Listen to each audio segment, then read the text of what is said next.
So in the Math Excel problems, a lot of them kind of look like this.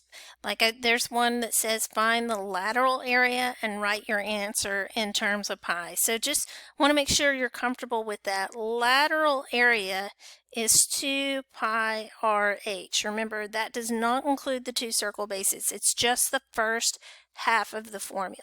So in this case, our radius is the 4. Our height, our distance between those circle bases is 6.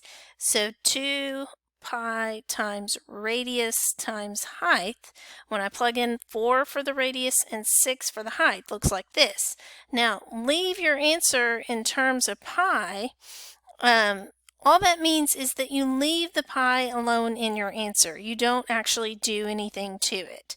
So you multiply all the parts of the equation that don't include pi. So 2 times 4 is 8. 8 times 6 would be 48. So my answer would be 48 pi feet squared. Okay, so let's look at what if they asked me to, instead of find the lateral area, what if they asked me to find the surface area?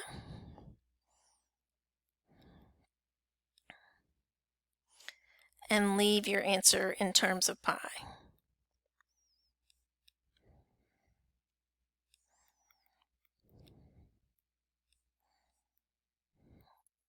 Okay, so same idea. Whoops.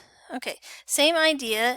The formula this time, it starts with that 2 pi RH again, but then it also includes plus 2 pi r squared.